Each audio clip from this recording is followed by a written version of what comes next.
Good afternoon, everyone. Thank you for being with us on this beautiful afternoon.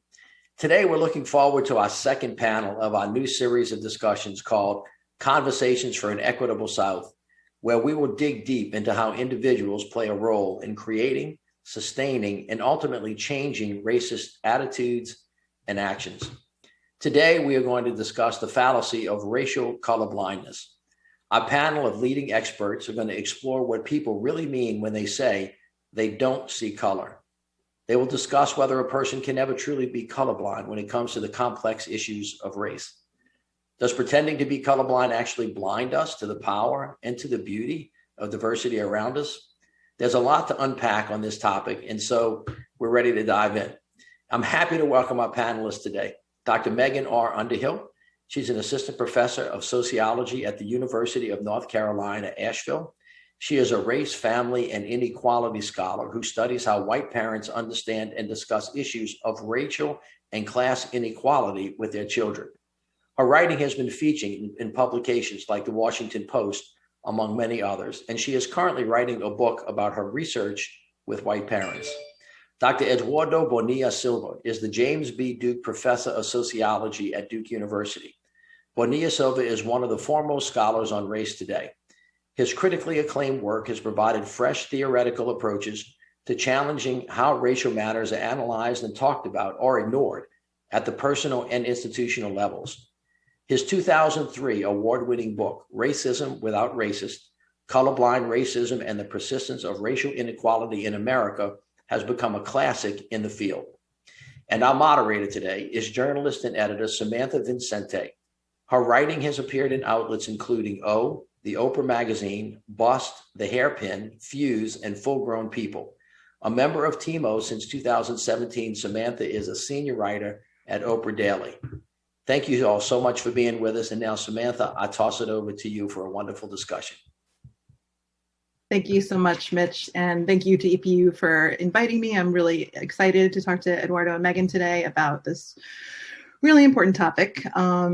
Before we get down to the business of talking about colorblindness, I think it's important for us to kind of define race and racism as those function in our society today. So I guess, obviously as two people who spend their entire career studying this, I'm really interested to hear your thoughts. I'll kick it over to you, Eduardo, first. So I think that we cannot have an honest conversation about racism without agreeing on what we're talking about. And unfortunately, I think that we have a divided nation in many ways, but also in terms of how we define racism. For whites, racism is a matter of rotten apples, the bad actors with prejudicial views. Therefore, they believe that racism is declining in significance and that the cure to deal with racism is education. We in the social sciences, in agreement with most people of color, believe that racism is about a system of practices that produces and maintains white privilege, as well as produces inequality for people of color. In our case, we believe that education is important. I'm not saying it's not, but we believe that we need structural practices and policies to address systemic racism. And that difference between how whites conceive racism and how we in the social sciences, as well as people in general, view racism is fundamental for this conversation. Megan, what do you think? That was beautiful. I have nothing to add there to what Eduardo said. We've had a similar conversation in the past, and Eduardo, you and I have had this conversation in the past about the idea of a colorblind society. And many people, many white people particularly, were taught when it comes to racial identity that the best way to think about it is in that colorblind way, and that it's a good thing. But I guess, can you describe the concept of what being racially colorblind is as people understand it, and why people do think that is ultimately a positive way to think about race? Megan, I guess if you want to. Sure. I think people think about colorblindness as not seeing race and that everybody is equal. And that's construed as a positive thing because first, it's aspirational, right? We all want to live in a world where racial inequality doesn't exist and where racism doesn't exist. And it's particularly appealing to white people because it allows them to believe that they're not racist, right? So if you adopt this colorblind ideology, this colorblind rhetoric that we're all equal, then white people can maintain a sense of being good people who are not racist.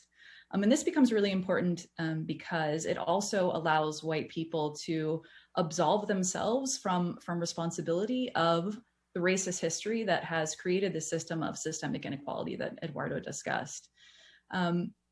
Additionally, social scientists understand colorblindness as a way of thinking about racial inequality, but not attributing racial inequality to racism, but attributing it to non-racial factors. And so this is really something that Eduardo has helped social sciences, but the world more broadly understand, is that we have, our society is absolutely rife with inequality.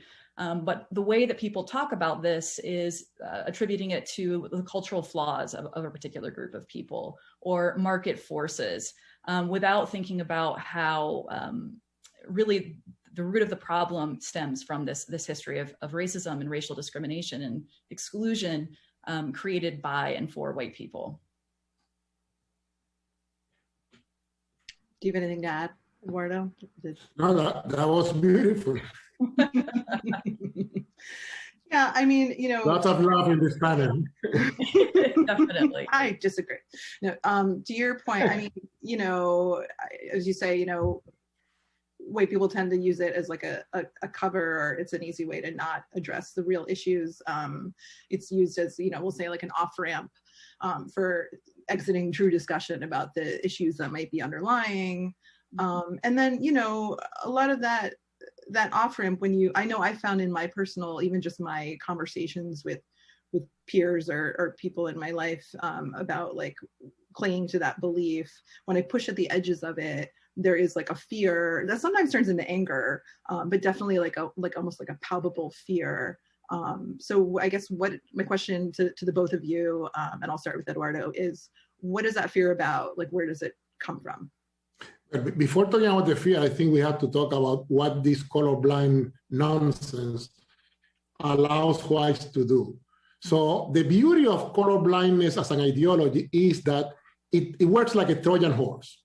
Who will be against the idea that we want to be like Dr. King and live in a society where people are judged, but not by the color of their skin, but by the content of their character? So that is a beautiful thing. Of course, the people who quote Martin Luther King on that forget that he was talking future, and during his heyday, he was talking about we need to deal with racism now, and we need to address it through policies, rather than just being good. Yeah, being good is great, but it's not enough for us to address racism. So that is the off-ramp, and it's an off-ramp that then says, if we talk about race-based policies, such as affirmative action, then the colorblind person tells us that is racist. That is reverse racism.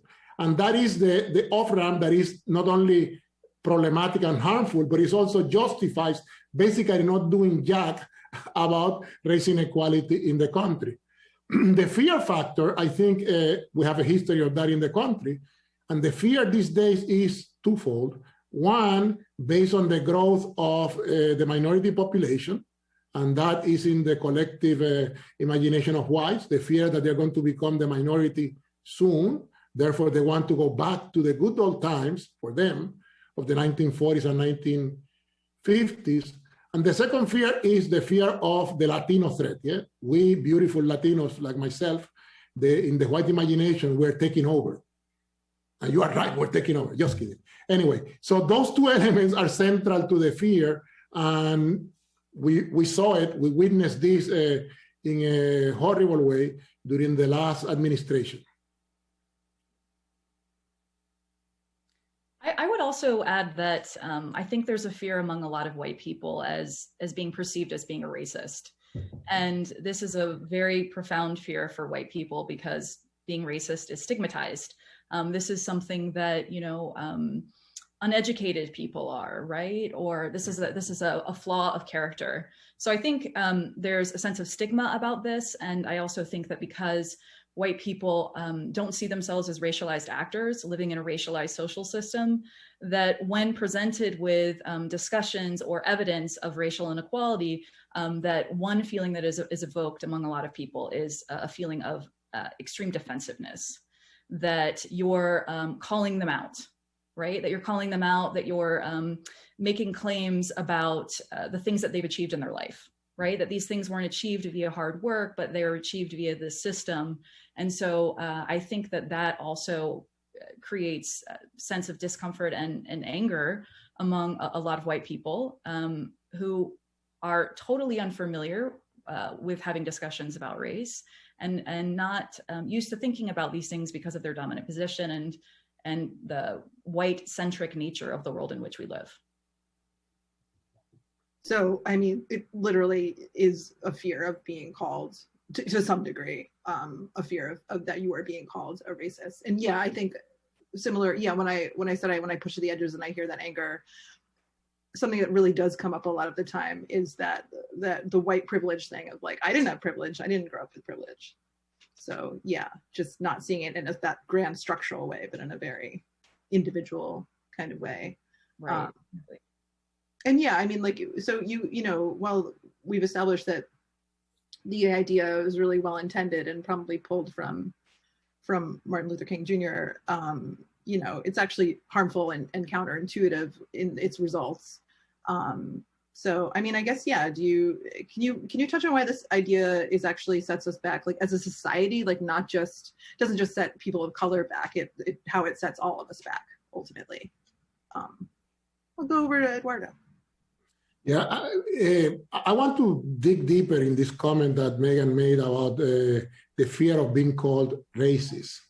And here I'm going to thread the needle carefully. I think that if racism is systemic, what makes it systemic is that the problem of racism is not about the rotten apples, but it's about all of us participating in the system. Much like in terms of patriarchy, you can have good men, but good men benefit, whether they like it or not, or are aware of it or not, they benefit from patriarchy. Similar with racism. So if I had $1 for every white person that whenever I talk about structural racism tells me, you are calling me a racist, I'm like, I'm not. I'm saying that you and I are both racialized actors.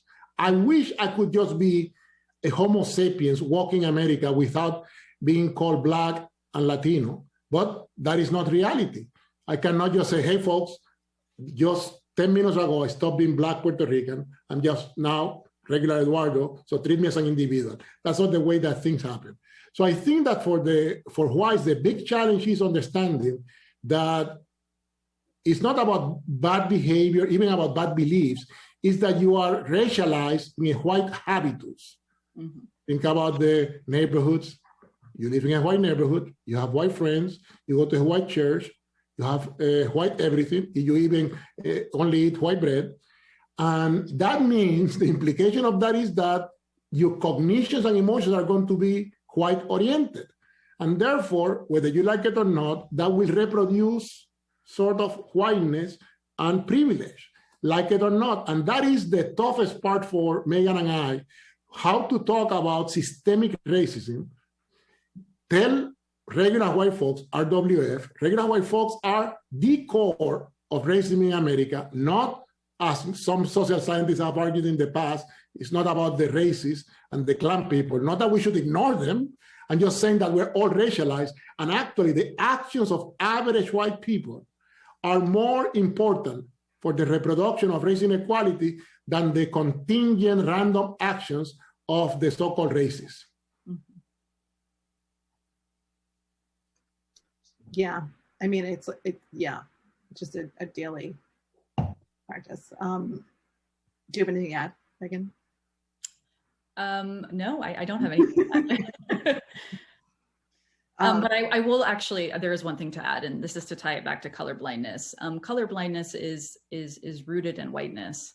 So that's the other thing that colorblindness does, is it not only allows people to turn a blind eye to racial inequality and point to other things as explanations, but it also allows whites to not see themselves as racialized actors, getting back to Eduardo's point. And it's imperative that white people do see themselves as racialized actors and do see themselves as people who have benefited from hundreds of years of violence and exclusion, if we're going to make any moves forward and really live in a world where there is racial equality. Without that recognition, we're definitely not going to get there. Yeah, just a general setting a baseline agreement from everyone that, yeah, can't really move forward until then. I definitely get that. You know, Eduardo, you've previously discussed and written about how the impact of the 1960s and the civil rights movement kind of, you know, after that, it led a lot of people to think that racism is a thing of the past. You know, especially because, you know, a lot of the laws that we saw before, you know, like what we call redlining, or, you know, sort of prohibitive anti-Black housing laws aren't on the books anymore. And segregation isn't officially on the books anymore. So it's over, we're done. And you've described what you've called now you see it, now you don't kind of practices that are put into place instead, that still effectively hold a lot of that power still. So I was wondering if you could kind of describe some of those. Yeah, if racism is about a system of practices that reproduces white privilege and people of color's inequality, what we need to examine is whether or not the systemic nature of racism ended in the 60s. And my answer is it did not. Racism is like an energy, it was transformed. And the transformation is into a system of practices that I have called in my work the new racism, for lack of a better concept. And this new racism is suave, is the killing me softly racism that is seemingly non-racial, the practices. And I have to give you an example or two to show what I mean by this. So you talk about housing, yeah? Housing, you already mentioned in the past, besides redlining, we had more overt, vulgar practices such as, is a Black family move or a Latino family move into a white neighborhood, white neighbors might plant a bomb to scare them away. However, those practices, as you suggested, have all but disappeared, yet residential segregation remains a big problem in the nation. Why is that? Because new practices have emerged. So today, realtors practice smiling discrimination, and they steer people into different neighborhoods. White owners or renters of property may choose not to rent, but they cannot do what they did in the past and use the language and practice of the past. They have to exclude us in a killing me softly way. And it's so bad that sometimes we experience discrimination without knowing it. And the only way we know is because of studies done by HUD and other organizations that literally send people, Black and white, and then compare notes, and they find out that, hey, they told you that they have no apartments available, and later on, you realize they offered me, the white Confederate in the study, they offered me 4 different places, yeah? Similarly, when I go, and I'm going to make it personal, when I go to buy clothes, for example, or any store, I no longer experience the discrimination of the 1950s, yeah? Outright exclusion. Now I can go to the store, but like in that Seinfeld episode, no soup for you. And the no soup for you is this way. I go to the store, and this happened to me when 2 years ago, I went to Joseph P. Banks to buy, you know, I'm a Duke professor, so I wanted to buy some nice suit. And I waited for 15 minutes. The store was empty, virtually empty. And the 3 clerks ignored me because the assumption is he's a Black looking guy. He don't have no money. I did have money. So you lost my money. Take that.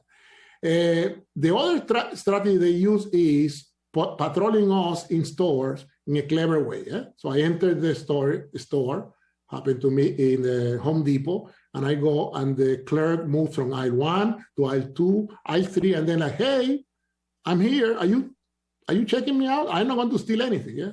And the third strategy is something like, may I help you? Just looking. May I help you? I'm still looking. May I help you? I'm like, yeah, you can help me. I'm trying to steal this coat, and I was wondering if you can give me some pointers about how to do it. Yeah. Now, the problem with this is that if I were to go to a court of law and claim discrimination, and my evidence is that someone asked me 3 times, may I help you? Mm-hmm. Case dismissed. This is excessive politeness. So again, we still have the outright versions of discrimination, but the hegemonic or dominant ways in which discrimination happens have changed in a profound way. So so like you said, you call it, now you see it, now you don't, because the second you try to grab at it in any sort of tangible way to report it, it can evaporate, and other people could say, I didn't see that. I don't think he talked to you that way, or Yeah. I didn't mean it like that. I just asked you 5 times, may I help you? I'm just trying to be helpful. Right. And which makes it, of course, harder to fight in any sort of meaningful way, legally or structurally. Yeah, because it evaporates. Well, I guess in a question for Megan, you wrote a Washington Post article, and in it, you wrote that in your research and in a study that you conducted, you found that white parents actually often didn't talk to their kids about race at all. And correct me if I'm wrong, this was 2014, 2015, so it predated the Trump administration, but good old same America. And you found that they didn't talk to them at all, and then when they did, it was usually through this colorblind framework, and that's kind of where the discussions ended. So I guess from a sociologist's perspective, can you kind of explain how that does more harm than good? And then also, I would love to hear more about the study, if you want. Oh, sure. Yeah, thank you. Yes, so I would say that the folks that I interviewed didn't speak to their kids about race. And this was also at the time when the Ferguson protests were going on. So race was front and center. And the nation at this point in time, at least publicly, was starting to think about or consider anti-Black violence, right? And police violence towards Black individuals and Black communities. Despite this, though, almost none of the parents whom I interviewed spoke to their kids about this. And so when I asked them, why aren't you having these conversations with your kids?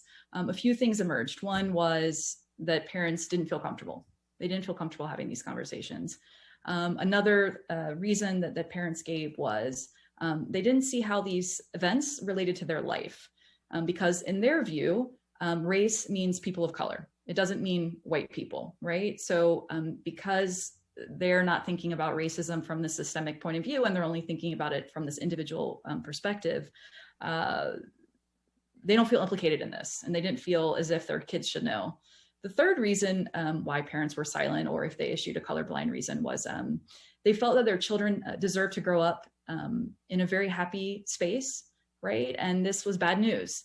This was bad news that would, worry their child or make their child feel bad. And so to sort of put that into context, in contrast, we know now, right? Lots of people have written about this, lots of scholars of color, that Black and brown parents don't have that option, right? They have to have these conversations with their children quite young about police violence, about racism and discrimination, and that they want to protect their kids too.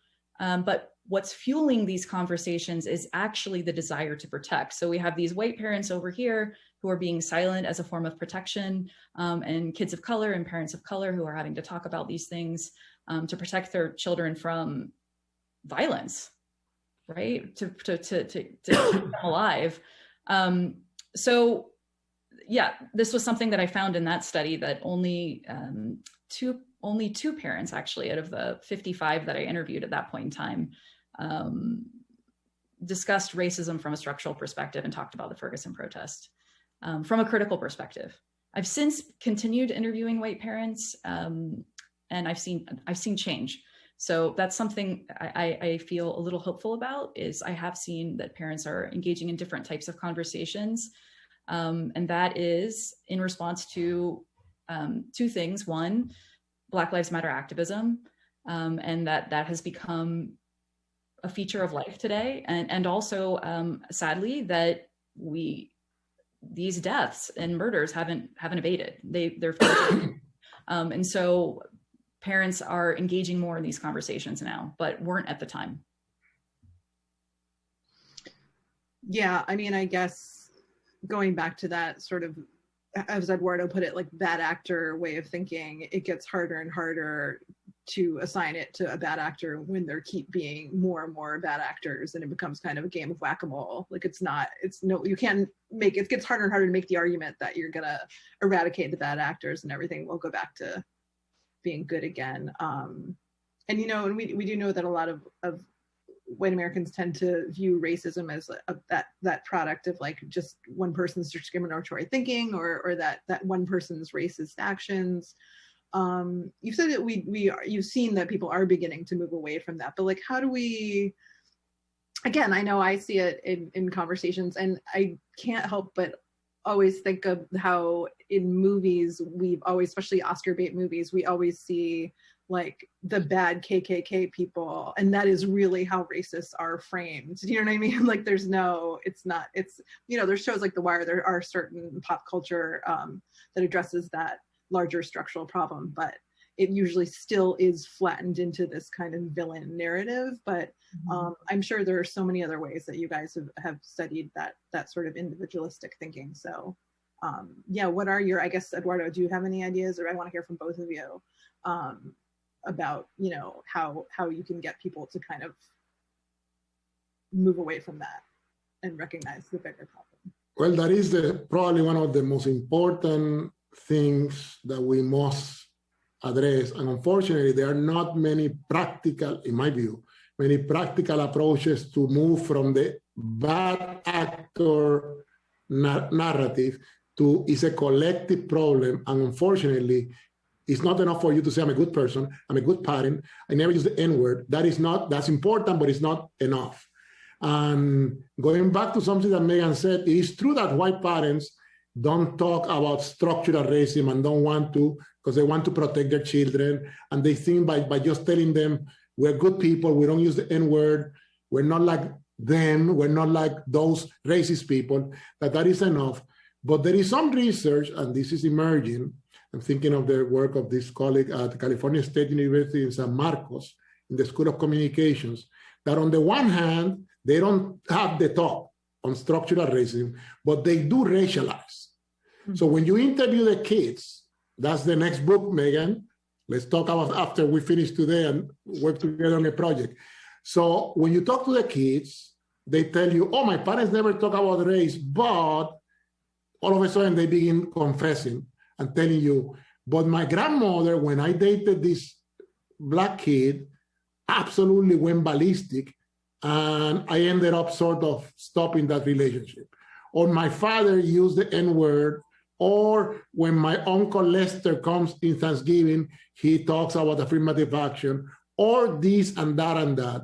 So I think that racialization, besides based on the practices in terms of school choices, neighborhood choices, church attendance, etc., that plus the sort of microculture of family life produces racialization and forces us to then dig deeper in the conversation, because people have to be honest and recognize race not only matters out there in the outside world, but unfortunately, it may matter in my own family life, and how you undo the damage done by a kid being sort of exposed to this for years.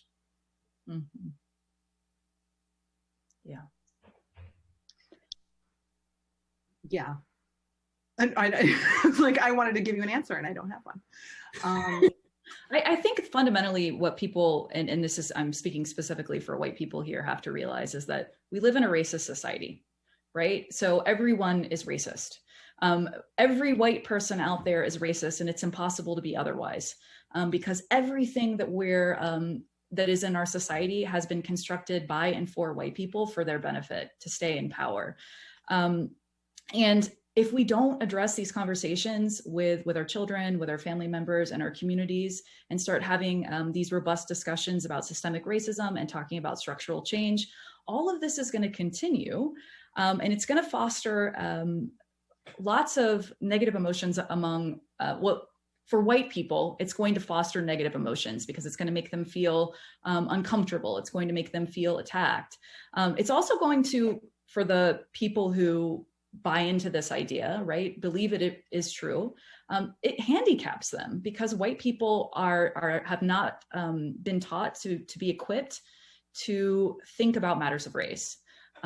Or to interact with people of color, right? Because as Eduardo said, white people are living such segregated lives residentially, educationally, socially, that one of the things that a lot of my participants discussed was, hey, I get it. I get that racism is a problem and I really want to do something about it.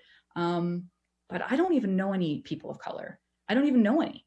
And not only do I not even know any people of color, but I'm going to be honest with you, I feel uncomfortable. Oh, yeah. I feel uncomfortable interacting with folks of color, and it feels forced and it feels weird, and I don't know what to do about this. And so, even though I recognize that this is a problem, I'm just not going to do anything. Wow. I mean, I guess, yeah, even in getting to a place where you can speak so honestly about that as a start, maybe. You know, I guess when we come down, you know, in colorblindness, people are told that everyone kind of is the same inside, essentially, even though you look different on the outside. And I know at EPU, they're always trying to kind of think of stronger narratives that communicate the fact that diversity is a strength. And, you know, maybe we're not all the same. We have different experiences. We have different cultural experiences. And that's actually a strength. So, I mean, do you guys have any ideas, or have you seen any more approaches in action that do reinforce that and do get people excited about cultural difference and maybe more willing to talk about cultural difference? Yeah. If you don't mind me beginning, Megan. I'm an old head, so I'm 59, looking 58. So I remember hey, looking good. In the 1980s, I remember when we started this campaign of Celebrate the Difference. And I'm not saying that we should not do that, but it is a slogan, it's a narrative that ultimately is limited. And it's easily co-opted, for example, by corporate America, by universities, to do nothing about structural change. So I suggest two additional narratives. One is we need to be color conscious. Race matters. And therefore, if race matters, what we need to do is address how race matters in terms of wealth inequality, housing, going to stores, doing anything while Black, brown, Asian, or Native American. Yeah? It also matters positively for whites. So let's be honest, it works on all sides of the aisle. The second narrative I think we need to begin sort of developing is following the Lyndon B. Johnson argument in the 1965 speech in Howard University, is something like, we need to talk about racial justice. We're doing this not just to be good people. We need to recognize that we have done wrong in our nation, that we're still doing wrong, and therefore we need to do better. And we do that not just because it's valuable for society in terms of, hey, it's good to have a few Black and brown people in the colleges or in corporations because it adds value to our enterprise. We should do it also and fundamentally for racial justice. So changing those two, adding those two narratives to our sort of a portfolio of narratives, I think would be extremely helpful. Megan, do you have anything to add? Yeah, I would just say that as part of centering racial justice, you know, we need to just center folks of color. We need to center their stories, center their lives, and not just in terms of centering histories of oppression, but also centering positive things, right? So focusing on people who've been change agents in communities or work that people are doing on a local level. Because I do hear what Eduardo is saying here is that sometimes, in particularly white people, they sort of fetishize diversity, they tokenize it. They feel good having a few folks of color at their workplace or their religious organization or whatever else, and they think that presence is enough. But presence isn't enough. Just having people in the same space doesn't fundamentally change an inequitable dynamic. Yeah. It's almost like also the word diversity has become very loaded or maybe worn out through overuse. So yeah. It has become diversity incorporated. Yeah. And don't get me wrong, I do make a little money on the side on the diversity front, but let's be honest, it is easy to be co-opted and basically produce sanitized diversity that doesn't produce change. So if the problems are systemic, we have to deal with this in a systemic way. And it's not enough to do what colleges do across the nation. They hire, like in my case, when I remember when I was hired at Duke, they had 0 people of color in my department. So they brought me and they were a bit concerned because of my style and politics, but There are no options. So they got me and they are like, okay, you are Black, you are Latino, are you gay? Because if I were gay, then I get like, the trifecta, Captain Diversity. And I think that kind of a diversity approach will never produce deep change. And I'm not saying that bringing more people of color is futile. We do need to do that. But we also need to produce changes in the organizations, changes in the colleges. This is something that Megan has been writing about, how these colleges are racialized spaces, how a corporation can bring, for example, people of color, women, etc., and don't do anything else to change the culture and the structure of the corporation. And therefore, that is change that is meaningless. Yeah. It's been a critical point for corporations to figure out what to do regarding that, for sure. But to get back to on an individual, level though, say I'm white, and let's say I'm benefited from, I know I benefited from white society now. I've become like a radicalized actor. So what does that call on me to do specifically in an interpersonal, everyday level? Like, how can I spread the word? Mm-hmm. Megan? That's a great question. I think, you can start very locally by talking and challenging people in your life, right? So maybe not calling them out, but calling them in when you hear them make overtly or implicitly racist claims, or when you see them engaging in white opportunity hoarding, right? So opportunities that benefit white people that aren't readily available to other folks. So I think that's one thing that you can do.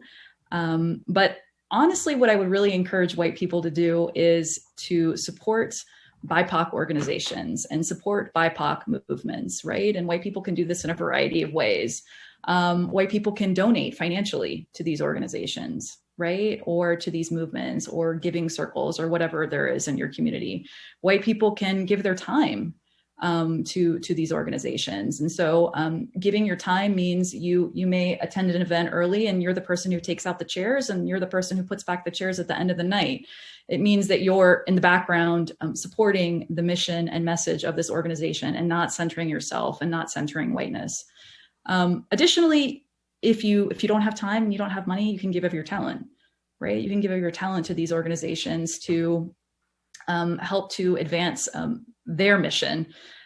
So yes, I think that white people need to do things interpersonally with family and friends, but I'm really at the point of thinking that white people need to move beyond these interpersonal efforts and start becoming involved, start becoming active agents by supporting BIPOC people and organizations and their causes. They know what needs to be done.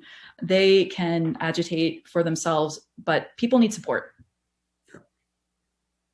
Can I add that fundamentally the goal is to transform yourself? By the way, Samantha, I didn't know you were white because I'm colorblind. That's the goal.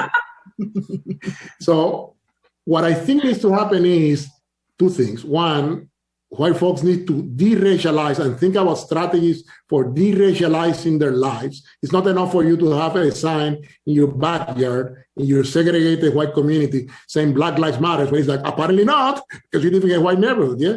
So that is part of the struggle for de-racializing your life. But as Megan was hinting, what you need to do is, at the consciousness and practical level, move from being a good person, a tolerant person, to becoming an anti-racist.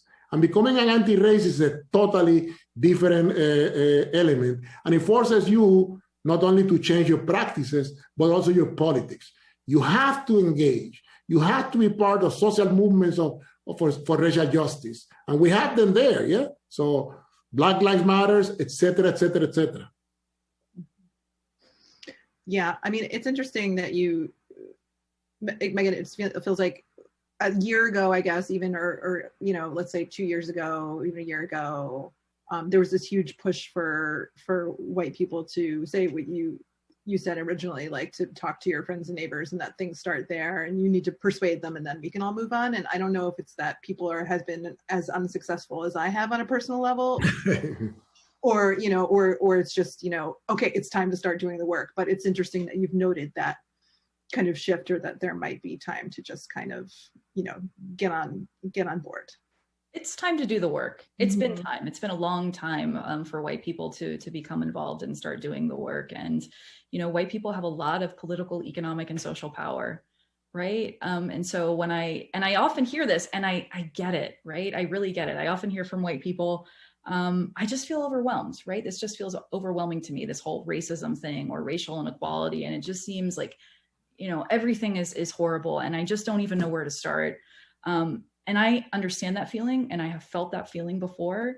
But I had a really wonderful participant whom I interviewed in the last year, and she shared something with me that was really insightful that I've thought about. I keep coming back to this. And she basically just said, you know, I totally understand that you feel uncomfortable, right? And definitely as a white person, of course you feel uncomfortable. You've never been around people of color. You've never thought about race. You've never thought about racial inequality.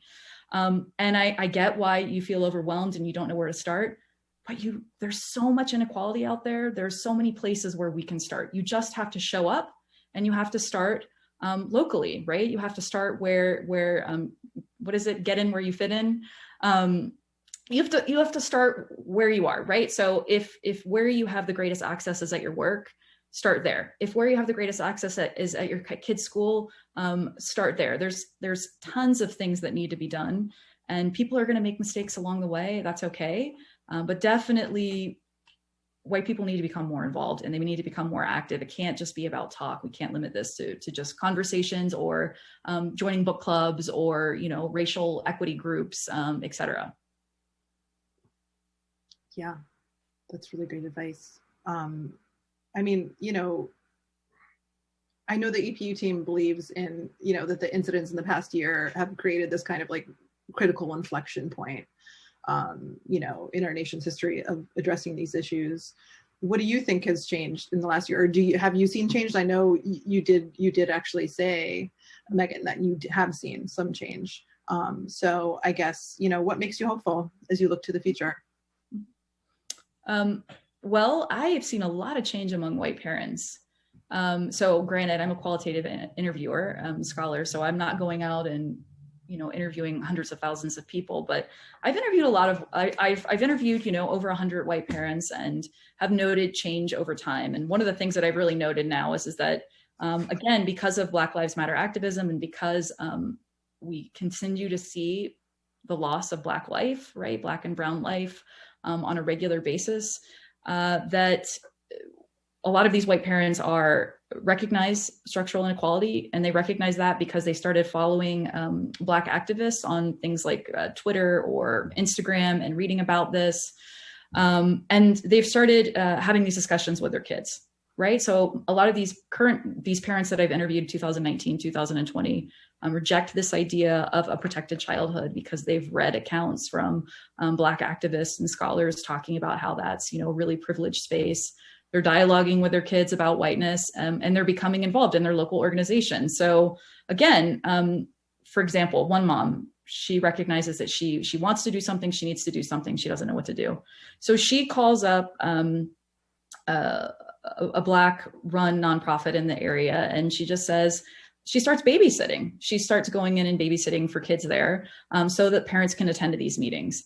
And so I've seen a lot of things like that make me hopeful on a local level. And then certainly, I think when we look at nationally representative data, we see things like Pew Research surveys are showing that there's a greater number of white people claiming support of things like systemic racism or support of Black Lives Matter activism among liberal whites. So that does make me feel hopeful. How do you feel, Eduardo? I am by nature a pesoptimist. And as a pesoptimist, let me tell you, the optimist side is this. We all were excited by the number of whites who joined in the movement after the lynching of George Floyd. We also were excited that all of a sudden we started using this term systemic racism. I think that most people don't know what the hell they're talking about, but they're using the term. And that's for us the platform that offers possibilities. The pessimism in me is this. Will whites regress to whiteness as usual? will they do like whites did in the 1960s after being in the struggle and joining us in the civil rights movement? They returned to the suburbs and were the people who ended up supporting Reagan in the 1980s. So my fear is when the movement declines, and all social movements, Megan, you and I know this, social movements have a short life.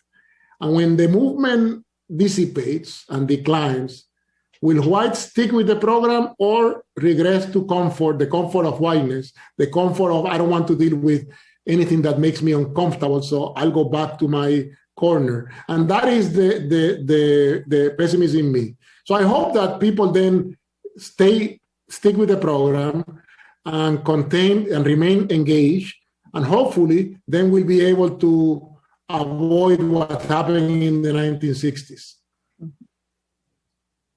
Even balance of pessimism. Do you mind if I know we got a few questions from the audience. Do you mind if I ask you a question that was submitted?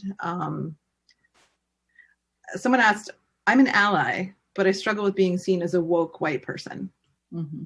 What advice do you have to improve my engagement with people of color? I know, Megan, you kind of did talk about decentering yourself, but if you have any other ideas as a woke white person to share. Yeah, decentering whiteness. I think white people in general need to lean into feeling really racially uncomfortable, which they're not used to. White people are as a dominant member in society, you're not used to feeling uncomfortable in spaces. You're used to being in all white spaces. So I think that's one thing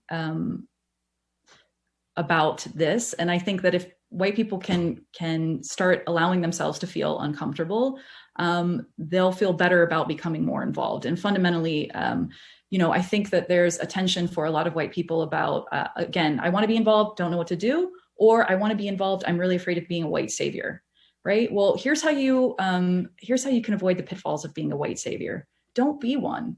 Right? Don't be one. Don't assume that you have the answer for a community that you aren't a member of and you don't know.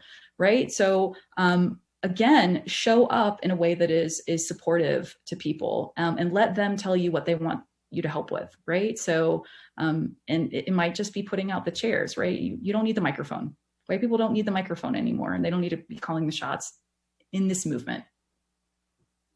Eduardo, what do you think? First, Megan, that's beautiful. I just want to add one element to the struggle for liberation in the white community, which is that, so you engage, you become an anti-racist, you experience the discomfort that Megan is talking about, and through the discomfort, then you prove yourself in the battleground, and then we people of color say, hey, Samantha is my sister. She has been with us for a long time. And although she claims to be white, she's not white for me. She's just my sister. Okay, so we do that. But the white savior thing that Megan is talking about is fundamental. And I want to talk now to the audience, the white liberal, the white progressive, and tell you that the struggle for self-liberation is probably take you the entire life. You may die without overcoming the deep effects of racism in your soul, because 500 years of racist culture has affected you in ways that you know and in ways that you don't even recognize. Mm-hmm. So therefore, a little bit of humility goes a long, long way. I'm not talking just humility vis-a-vis people of color, but also vis-a-vis your white brothers and sisters who may not be woke, who may, don't call them deplorables. Engage. Doesn't mean that you don't deal with the racism, but engage, don't demonize. That's a great point. Yeah. I like that. And I think it's like important to note, and something that I've had to remember in my various eras of like racial reckoning and education is like, you never graduate from this as a white person. You don't graduate, you don't reach some point where you know it all and you're free of when other people talk about white people, they're not talking about you. There's no point where that happens. You're always going to be, so it's like important. I found it important for me to remember that and keep that in mind as a check for sure when I'm in those circles too. Well, thank you so much again for taking the time to talk about this. And I think we're going to bring Mitch in, if that makes sense. Thank you guys so much. That was a fantastic conversation. I really appreciate it. You guys helped us understand some very difficult topics, and you gave us some keen insights. And I continue to look forward to the great scholarship and the great work and the great writings that all of you do. Clearly, this is a challenge, as Eduardo said, that has been with us for a very, very, very long time. We're not going on a diet. We're talking about a lifestyle change here. And so I thank you for joining us today. It's been great. And to the audience, thank you for joining us. We will be back in the near future with new conversations that center around this very important and great topic for all of us. So thank you all so much. Have a wonderful day.